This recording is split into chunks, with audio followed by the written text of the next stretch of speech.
Hey everyone, welcome to the American Visa Law Show. I'm your host, immigration attorney Hassan Abdullah.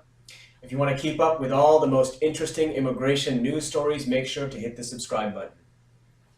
Okay folks, so the latest news story, and it's really interesting, the headline is Immigrant Arrests Soar Under Trump, Fewer Deported.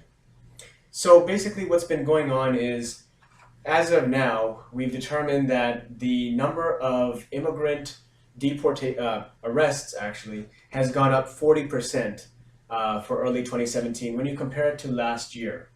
And basically 40,000 people have been arrested for immigration violations.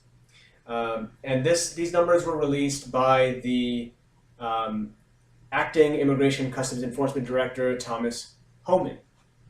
So nearly 11,000 of these people detained had absolutely no immigration violations in terms of criminal violations, that is. So none of these people had criminal records, a huge chunk of them, and they're being put into deportation. Twice the number as last year, actually, who have no criminal record are now being put into deportation. So deportation itself, however, is down from last year. So although there's more people going into the system, there's less people actually getting deported. It's because the court systems are very bogged down. As an immigration attorney, I know that firsthand, that the immigration courts, especially here in the San Francisco Bay Area, and if you also look at other courts like Los Angeles, these courts are very bogged down with immigration deportation cases. So it's no wonder that it's getting slower and slower when you're just upping the arrest rate for immigration violations, but not having enough court personnel to handle that. So the increase in arrests have been sparking a lot of outrage, obviously, because a lot of this is deportation of people who have no criminal record. And some critics say that this is just to get away from, just to kind of, I guess, get away from the scandal that's currently going on in the White House from the firing of the FBI director and the sharing of intelligence with the Russian officials.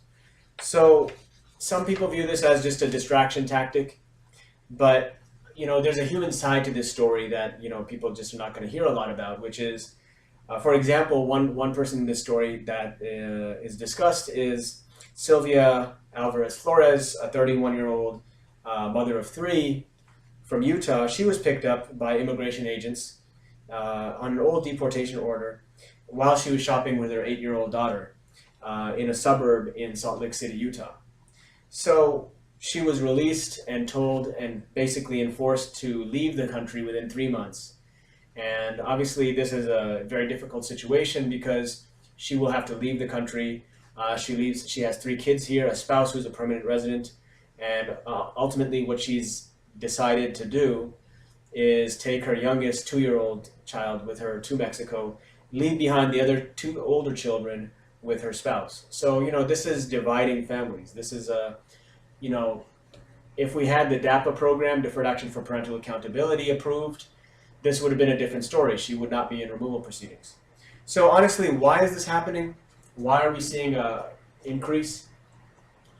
Well, obviously one thing is the administration is putting pressure and encouragement to Immigration Customs Enforcement to do more arrests. Another thing is you'd have less people put under arrest if they were in some kind of protected status. And that protected status could have happened last year.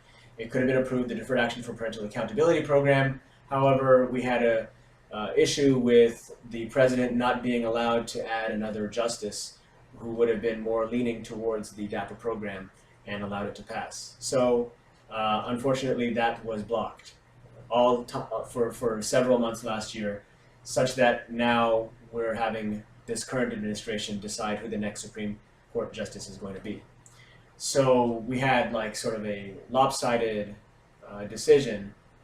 Actually, it was a draw, it was a deadlock, and that deadlock could have been broken, but it wasn't, because we only had an even number of justices. So going forward, this Deferred action for childhood arrivals, however, is still available, just to let people know. And we are taking many cases involving childhood arrivals, where they leave the country and come back on advance parole and are able to adjust status and get green cards. So at least that avenue is still open, and definitely something to take advantage of if you do have the opportunity. So with that said, that's the latest in the news. Feel free to leave a comment if you'd like. Share this video with family or friends, and hit the subscribe button if you haven't already become a subscriber. And we'll talk to you soon.